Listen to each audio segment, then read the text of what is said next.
Hello everybody. অলপতে আমাৰ অসমৰ এজন উঠি অহা ডেকা গায়ক যাৰ নাম আছিলে ৰাজীৱ শদিয়া। ৰাজীৱ শদিয়া এজন উদীয়মান উঠি অহা ডেকা ল'ৰা গায়ক, যিজনে মঞ্চস্থ কৰি থাকোঁতে তিনিচুকীয়াত ইহলীলা সম্বৰণ কৰে। তেওঁৰ মৃত্যু বাতৰি পাই আমাৰ অসমৰ সকলো ৰাইজৰ লগতে ময়ো জয়শংকৰ বৰ দুখ পাইছোঁ। কাৰণ তেখেত আছিল এজন এনেকুৱা গায়ক যিজনে জাষ্ট আপকামিং গায়ক আছিলে, আৰু তেখেতৰ গানবিলাক আমি গম পাইছিলোঁ এটা জাতীয় সত্তা, মাটি পানীৰ গান তেওঁ গাইছিলে, দেশক ভাল পোৱা গান গাইছিলে, আৰু তেওঁৰ যিটো ভইচ, তেওঁৰ যিটো সুৰ যেন আমাৰ মাননীয় গায়ক মহেন্দ্ৰ হাজৰিকা ছাৰৰ লগত মিলে, এইটো আমি দেখিবলৈ পাইছোঁ।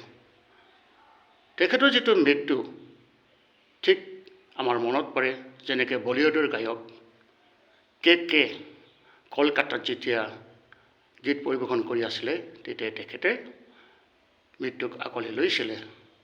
ইন দ্য ছেম ৱে মৰমৰ ৰাজীৱ শদিয়া মঞ্চস্থ কৰি থাকোঁতে আৰু য'ত আমাৰ বিহুৰ ধুমধাম ফূৰ্তি চলি থাকোঁতে মানুহৰ মাজত উৰুকাৰ নিশাই তেওঁ ইহলীলা সম্বৰণ কৰিলে। Very pathetic, very sad news.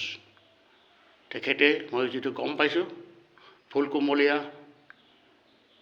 এটা ল'ৰা নে ছোৱালী এৰি থৈ গৈছে, ৱাইফ আৰু বহুতো মৰমৰ জ্ঞাতি কুটুম্ব মানুহবিলাকক এৰি গৈছে।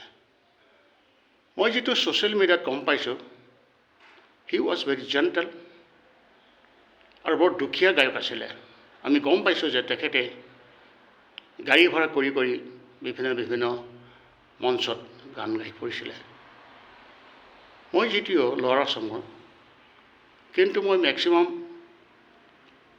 আপাৰ আছামত আছিলোঁ, আৰু উজনি অসমৰ যিটো বায়ু পানী, উজনি অসমৰ মানুহৰ যিটো মৰম শ্ৰদ্ধা, আমাৰ বহুত ফ্ৰেণ্ড আছে তাত, যেনে মিষ্টাৰ সেনাপতি গগৈ ইত্যাদি বহুত ফ্ৰেণ্ড আছে।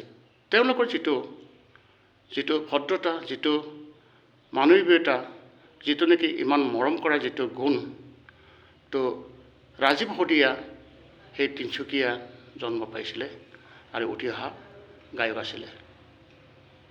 মই ভাবিছোঁ যে তেখেতৰ যিটো অকাল মৃত্যু হ'ল, সাংস্কৃতিক জগতত এটা ক্ষতিপূৰণ হ'ল বুলি মই ভাবোঁ। মই নাজানো আমাৰ কিমান শিল্পীসকলে তেওঁৰ মৃত্যুত কেনেকৈ লৈছে, মই নাজানো, কিন্তু মই যদিও ল'ৰা চামৰ, মই এবাৰ তেখেতৰ ফেমিলিত চাবলৈ ইচ্ছা আছে, মই যাম।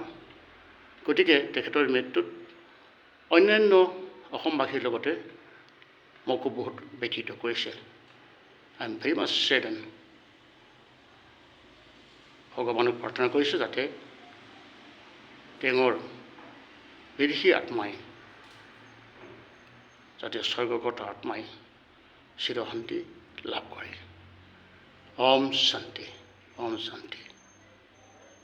ধন্যবাদ।